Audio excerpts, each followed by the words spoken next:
Bienvenue dans le podcast La Maison 4, un espace pour explorer le transgénérationnel et éclairer ton histoire. Ici, on libère les mémoires pour avancer en conscience. Je te partage des clés et des réflexions pour mieux comprendre ton histoire familiale et personnelle et t'accompagner dans ta transformation.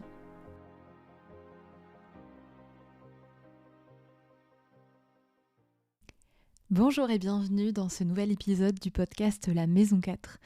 Dans cet épisode numéro 61, on va parler à cœur ouvert. Je vais vous parler à cœur ouvert. À cœur ouvert, ça veut dire quoi ? Ça veut dire que je ne vais pas seulement transmettre de la théorie, on va dire, générale sur le sujet, mais que j'ai vraiment envie de vous parler un petit peu de moi, de mon histoire, en lien avec l'argent. C'est un sujet assez tabou, l'argent. Je pense que ça fait longtemps que j'aurais pu faire un épisode dessus. Mais voilà, il y avait un petit quelque chose qui faisait que peut-être c'était pas le moment pour moi d'en parler. Et puis, je vous en parle parce que ce soir a lieu, dans le cadre du voyage Memoria, un atelier justement sur l'argent, sur la réussite et sur toutes les mémoires en fait dans nos lignées qui peuvent impacter notre rapport à l'argent et à la réussite.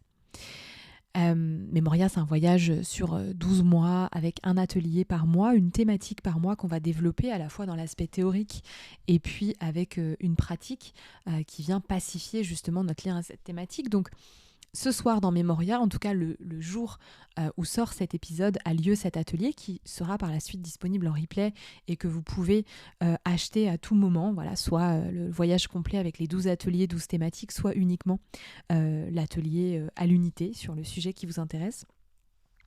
Donc on va parler de l'argent, de la réussite, et je me suis dit que c'était le bon timing pour vous parler, alors pas des deux dans cet épisode, mais pour faire un focus un petit peu sur la relation à l'argent et comment concrètement en fait le fait d'avoir exploré mes mémoires familiales transgénérationnelles en lien avec l'argent, avec cette énergie de l'argent, et ça a changé en fait complètement mon rapport à l'argent. Alors c'est encore en train de le changer, je suis pas en train de dire que tout est pacifié, je crois que c'est vraiment un chemin et qu'on y va couche par couche, mais en tout cas de mon côté, il y a quand même beaucoup de choses qui ont bougé par rapport à l'argent et qui font qu'aujourd'hui, déjà je peux en parler plus librement. Et j'ai quand même une relation aussi beaucoup plus apaisée à l'argent. Alors déjà, l'argent, il y a une chose que j'ai envie de poser ici qui est très importante pour moi, c'est que l'argent, c'est une énergie. L'argent, c'est ni bien ni mal, c'est simplement une énergie donc qui est neutre et qui va dépendre en fait de ce qu'on en fait. Voilà, qui va dépendre aussi de la relation qu'on a avec elle et de ce qu'on choisit d'en faire, c'est-à-dire comment aussi on choisit d'utiliser l'argent, pourquoi faire concrètement. Et c'est une énergie, c'est quelque chose aussi qui a besoin de circuler. Quand je parle des lois fondamentales des constellations selon Bert Hellinger, la première c'est la loi de l'équilibre entre le donner et le recevoir. Alors elle ne parle pas que d'argent, elle parle aussi de tout ce qui vient créer un équilibre dans les relations avec les autres, donc ce que je donne à l'autre en termes de temps, de présence, de disponibilité, etc. et puis ce que je reçois. Mais c'est aussi une loi qui nous parle de ce qu'on reçoit en termes d'énergie argent et de ce qu'on donne en termes d'énergie argent. Donc c'est aussi très intéressant de mettre en lien, quand on parle de l'argent, de mettre en lien cette énergie-là. Mon rapport à l'argent, il commence d'aussi loin que je me souvienne par un sujet dont on parle beaucoup à la maison et dans la sphère familiale. Et ce que je partage là, je le partage avec beaucoup d'amour pour la famille dans laquelle j'ai grandi et sans aucun jugement. Mais moi, j'ai grandi avec une question d'argent qui est quand même au centre de la structure, de la dynamique de la famille. Non pas qu'on en manque, non pas non plus qu'on en ait énormément et qu'on vive dans le luxe. Je fais partie de ce qu'on pourrait appeler les classes moyennes. Donc, j'ai jamais eu le sentiment de manquer de quoi que ce soit. Mais par contre, voilà, il y a toujours eu un sujet dans le sens où je me souviens toujours avoir entendu mes parents parler d'argent, s'inquiéter au sujet de l'argent, en parler, me dire parfois, entendre parfois des choses comme je suis pas Crésus, l'argent tombe pas du ciel, voilà, toutes ces croyances-là. Donc je sais que l'argent c'était un sujet, que ça pouvait être aussi parfois une inquiétude, même si c'est plutôt, comme je vous disais, des choses que j'ai entendues et non pas que j'ai ressenties. Je me souviens pas du tout d'avoir grandi dans le manque. Le frigo était toujours plein. J'étais très souvent gâtée. J'avais très souvent des petits cadeaux quand on allait faire les courses, etc. Je pouvais demander un petit accessoire de Barbie ou autre. Très souvent, je l'avais. Mon père achetait des livres, pas mal de disques aussi. Il écoutait beaucoup de musique, etc. Donc plutôt le matériel était présent, l'argent était présent, mais pour autant, c'était quand même un sujet d'inquiétude, c'était quand même un sujet dont on parlait. Quand je suis devenue un petit peu plus indépendante financièrement, l'argent me brûlait les doigts. Très clairement, j'ai commencé à travailler assez jeune et je ne savais pas garder mon argent. Je le dépensais en fait très facilement dans des choses très matérielles, dans des vêtements, dans des sorties. Alors j'habitais en région parisienne, donc évidemment il y avait plein de tentations aussi et beaucoup d'argent finalement qui pouvait se dépenser assez facilement dans plein de choses. Et donc c'est vrai que quand j'ai commencé à travailler à 16-17 ans, adolescente en région parisienne, je gardais pas beaucoup d'argent en fait, voire même pas du tout en fait. L'argent partait vraiment très très vite. Et donc je me suis retrouvée aussi jeune adulte dans des situations très vite de découvert, à peine la paye était arrivée, j'avais plus rien. Je me suis retrouvée aussi parfois dans des relations amoureuses dans lesquelles d'une certaine façon j'étais un peu entretenue, ou en tout cas je me reposais plutôt sur l'autre, et où finalement je ne prenais pas complètement mon indépendance financière. Non pas parce que j'y arrivais pas, mais je pense tout simplement parce que j'en avais pas envie. Il y avait quelque chose un petit peu inconscient de l'ordre de je peux me reposer sur l'autre, et du coup j'ai pas besoin moi de faire attention. J'ai jamais tenu par exemple à des relevés où je notais mes dépenses, ce qui rentrait, etc., etc. Il y a toujours eu un petit peu un côté très léger avec l'argent, où on regarde pas le compte en banque, et puis s'il faut le regarder, c'est un peu la boule au ventre parce que je sais d'avance que le chiffre va être potentiellement négatif, ou en tout cas très très bas. Donc voilà, vivre aussi un petit peu dans une forme de déni avec l'argent, mais en tout cas la difficulté à le garder. Et puis je me suis vraiment posé la question de mais comment ça se fait que j'arrive pas à le garder en fait ? Je n'en manque pas, je n'en ai jamais manqué. J'ai jamais connu des situations vraiment difficiles. Puisque même dans les moments un petit peu plus compliqués, quand je me suis séparée par exemple du père de ma fille, j'ai été aidée par mes parents. Même pendant le Covid, j'étais à mon compte, mais j'ai reçu des aides pour les entrepreneurs, etc. Donc je me suis jamais vraiment retrouvée dans une situation financière critique. Et pour autant, j'ai jamais été vraiment attentive à ça. Jusqu'à, je crois que c'était fin 2021, il me semble, ou 2022, je sais plus trop. Où là, j'ai vraiment vécu une période, pour le coup, très compliquée. Alors, j'étais pas non plus en insécurité parce que j'étais pas à la rue, je vivais avec mon conjoint qui subvenait aussi à certains besoins du foyer. Donc encore une fois, j'étais pas dans une difficulté financière importante, mais pour autant, j'étais dans une période aussi au niveau professionnel où il y a beaucoup de choses qui avaient bougé. J'avais rendu le lieu dans lequel j'accueillais en physique, j'étais pas encore vraiment passée au travail en visio, j'étais un petit peu dans un entre-deux, et du coup, même professionnellement et sur le côté financier qui venait de mon activité professionnelle, c'était quand même une période un petit peu de disette. Et c'est la période à laquelle je me formais au breathwork, une formation qui était très engageante, qui demandait des déplacements, qui financièrement était engageante aussi, avec un paiement que j'avais étalé sur plusieurs mois. Et je me souviens très bien que un des mois, je me suis dit là, le prélèvement ne va pas passer en fait, très clairement, parce qu'il n'y a rien qui rentrait sur mon compte. Et donc je me suis retrouvée avec un découvert assez conséquent, et avec pour la première fois une difficulté à payer en fait certaines échéances, chose qui m'était pas encore arrivée jusqu'à présent, puisque j'avais toujours réussi à rebondir. Voilà, il y avait une entrée d'argent qui arrivait au bon moment, etc. Et en fait, à ce moment-là, j'ai vraiment senti que j'avais quelque chose à lâcher. Je commençais tout juste mon travail avec le transgénérationnel. Je n'avais pas encore exploré les mémoires familiales liées à l'argent. J'avais exploré d'autres sujets. Mais en tout cas, à ce moment-là, j'ai vraiment senti que j'avais pas de plan B, que j'avais pas de quoi rebondir, que pour autant, j'étais pas en insécurité physique et matérielle, mais que là, j'avais simplement à accepter et à traverser.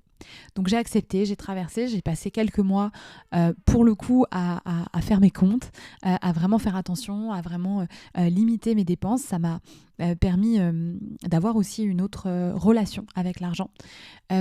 Et puis, j'ai aussi accepté de ressentir à ce moment-là que peu importe l'état de mon compte en banque, en fait, ma vraie sécurité, elle ne se situait pas ici. Que peu importe à quel point je pouvais être dans le rouge à ce moment-là et en difficulté sur ce plan-là, ma sécurité, je la trouvais dans mon corps. C'est vraiment une période aussi avec la formation de Breathwork à laquelle je me suis énormément reconnectée à mon corps, à ma sécurité, à mon ancrage. Ça a été vraiment une période aussi charnière dans ma relation avec mon corps et avec moi-même. Donc j'ai accepté de traverser ça. Je me souviens que je répétais des mantras tous les jours pour justement me sentir en sécurité, pour revenir à moi, pour revenir au centre, et que ça m'a vraiment soutenue dans le processus. Et puis j'ai traversé, voilà, et puis petit à petit, je me suis refait une santé, comme on dit. Petit à petit, professionnellement, les choses ont bougé, et puis voilà, je suis revenue dans le vert. Et quelques mois plus tard, donc après avoir traversé ça, j'ai repris contact avec une femme de ma famille. Hormis ma mère, c'est la dernière de mes ancêtres qui était encore en vie à ce moment-là.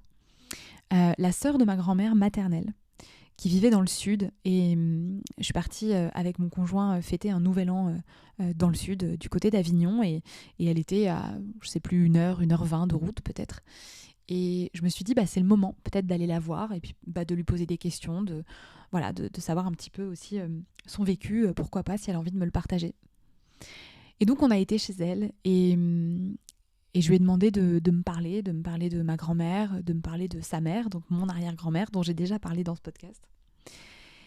Et ce qu'elle m'a partagé ce jour-là m'a bouleversée, notamment sur la question justement du manque, de l'argent, des difficultés financières. Il faut savoir que ma famille, ma lignée maternelle en tout cas, a vécu en Algérie quelque temps, pendant la Seconde Guerre mondiale notamment. Et mon arrière-grand-mère a été là-bas, est partie là-bas avec ses 3 filles. Et peu de temps après leur arrivée, elle s'est séparée de mon arrière-grand-père qui était militaire. Et elle s'est retrouvée toute seule avec ses 3 filles dans un pays qu'elle ne connaissait pas. Et je savais plus ou moins par l'histoire familiale et parce que ma grand-mère m'avait raconté que ça avait été une période difficile. Et puis on peut l'imaginer aussi qu'une femme seule dans ce contexte-là avec 3 enfants, c'était pas forcément évident. Mais ce que ma grande tante du coup m'a raconté ce jour-là, ça m'a vraiment bouleversée. Parce qu'elle m'a parlé de cette misère, de cette pauvreté dans laquelle elles avaient vécu quand elle était enfant. Elle m'a notamment raconté l'épisode d'un soir de Noël où pour le réveillon, leur repas c'était un bouillon d'ail en fait. Le fait qu'elle ait aussi économisé, qu'elle ait, je crois, échangé des livres ou je sais plus quoi contre une poupée, pour offrir une poupée à une de ses sœurs. Bref, ce discours qu'elle m'a tenu ce jour-là m'a profondément touchée et m'a fait ressentir, mais vraiment ressentir dans mon corps l'impact et la présence encore très forte de ces mémoires de manque, de ces mémoires de pauvreté. Et je crois que ce jour-là, il y a quelque chose qui a switché à l'intérieur de moi, où j'ai pris conscience que mon incapacité aussi à garder de l'argent, ça venait pas uniquement de ce que j'avais pu entendre quand j'étais enfant ou du contexte dans lequel j'avais grandi, mais qu'il y avait aussi quelque chose de profondément ancré comme croyance de à quoi ça sert de toute façon de garder de l'argent puisqu'à un moment donné on peut tout perdre. Parce que ce qu'avait vécu mon arrière-grand-mère et ses filles là-bas en Algérie à ce moment-là, ça avait été de tout perdre. De tout perdre quand mon arrière-grand-père est parti, de perdre un statut, de perdre un mari, de perdre un travail puisque elle ne travaillait pas à ce moment-là. Et donc d'un seul coup, en fait, tout a été perdu, d'autant plus qu'elles avaient quitté la France, donc leurs repères, leur famille, puisque la mère de mon arrière-grand-mère était restée en France, etc. Donc vraiment, il y avait eu une perte immense de territoire, de stabilité, et une perte évidemment aussi financière, et puis au niveau de leur statut. Donc il y avait cette croyance imprégnée en moi de voilà, posséder finalement, parce qu'on aurait pu le mettre vraiment au sens large, posséder, gagner de l'argent, avoir de l'argent. Finalement, c'est prendre le risque à un moment donné de tout perdre. Donc finalement, à quoi ça sert de gagner de l'argent, de le garder en tout cas. Et alors pour le coup, j'ai pas eu besoin de faire une constellation là-dessus. Je vous parle souvent des constellations qui peuvent être un espace vraiment de libération et c'est évident et j'y crois. Et pour de nombreux sujets, moi, les constellations m'ont énormément aidée. Mais pour le coup, je sais que cette discussion et ce que j'ai ressenti dans mon corps à ce moment-là qui m'a profondément bouleversée, qui a fait monter une tristesse mais infinie, j'ai vraiment eu l'impression de ressentir ce que ces femmes avaient ressenti à ce moment-là. J'ai vraiment eu l'impression de me retrouver avec elles dans cette cuisine, avec ce bouillon, je me souviens, elle m'avait dit que pour se réchauffer, elles avaient brûlé les dernières chaises qui restaient là où elles vivaient. Enfin, voilà, vraiment des choses que j'aurais pas pu imaginer à ce point-là. Et de ressentir ça, d'accepter de me laisser traverser par cette tristesse dans mon corps, m'a permis de changer ma relation à l'argent, ou en tout cas de la faire évoluer. À l'heure où je vous parle, je ne suis pas en train de vous dire que tout est pacifié, que voilà, les choses sont complètement différentes, mais en tout cas, je sais que je me suis ouverte après ce moment-là à recevoir et à garder un petit peu plus en tout cas. Je pense qu'inconsciemment, il y avait aussi une part de moi qui ne s'autorisait pas à avoir de l'argent, que ce soit de le recevoir pleinement et puis encore moins de le garder, parce qu'il y avait aussi sans doute une forme de loyauté à la souffrance de ces femmes et mais moi aussi en fait je dois galérer et moi aussi je dois souffrir et je ne peux pas faire mieux qu'elles quelque part au niveau en tout cas financier, au niveau de l'argent. Donc je pense qu'il y avait aussi une loyauté qui était là derrière, inconsciente évidemment, puisque consciemment j'avais très envie de réussir et puis d'avoir une relation beaucoup plus saine avec l'argent, avec l'abondance. Donc vraiment après ce moment-là les choses ont bougé. Je l'ai vu aussi dans mon activité professionnelle, très clairement les revenus que je peux avoir aujourd'hui en moyenne, évidemment parce que ça fluctue, et si vous êtes auto-entrepreneur et que vous m'écoutez, vous savez sans doute que ça fluctue et que voilà, rien n'est acquis. Mais en tout cas, j'ai vraiment constaté après ce moment-là, après avoir pris conscience de cette mémoire, après l'avoir pleinement accueillie à l'intérieur de moi et m'être autorisée, même inconsciemment, à faire différemment, j'ai vraiment ressenti que les choses avaient bougé. Et voilà, et ça s'est ressenti évidemment aussi dans mon activité, dans voilà, ce que j'ai pu générer derrière comme ressources et dans la façon dont je me suis autorisée à accueillir l'abondance. J'avais vraiment envie de vous parler de ce sujet parce que je crois que c'est un sujet important, parce que l'argent c'est un sujet aussi un peu tabou, dont on n'ose pas trop parler, on n'ose pas trop dire quand ça va pas, mais on n'ose pas dire non plus quand on gagne bien sa vie, quand on s'en sort bien finalement financièrement. Et je crois qu'il y a aussi quelque chose à démystifier. Démystifier aussi parce que c'est un sujet qui nous touche tous, c'est une énergie dont on a tous besoin au quotidien et que la relation qu'on peut avoir aujourd'hui avec l'argent peut être vraiment fortement imprégnée de notre histoire familiale. Et ça, c'est vraiment pas anodin et surtout, c'est pas une fatalité. Si vous écoutez ce podcast, si vous connaissez un peu mon discours, vous savez que pour moi, il n'y a pas de fatalité, il n'y a pas de déterminisme. Mais le tout est d'en prendre conscience et puis et bien ensuite, éventuellement, de se faire accompagner, de se faire aider pour pouvoir changer notre regard sur telle ou telle énergie, sur telle ou telle chose qu'on vit dans notre quotidien. Voilà un petit peu pourquoi je voulais vous parler de tout ça. Et puis, comme je vous disais en introduction de cet épisode, ce soir, donc le jour en tout cas de la sortie de l'épisode, et puis par la suite c'est disponible en replay, l'atelier Memoria va parler de ça, et mon intention c'est vraiment de prendre conscience aussi de tout ce qui peut impacter notre relation à l'argent et au succès de manière plus générale. Il y a plein d'autres choses, là je vous partage un bout de mon histoire, mais c'est pas une vérité et ça veut pas dire que pour tout le monde c'est la même chose.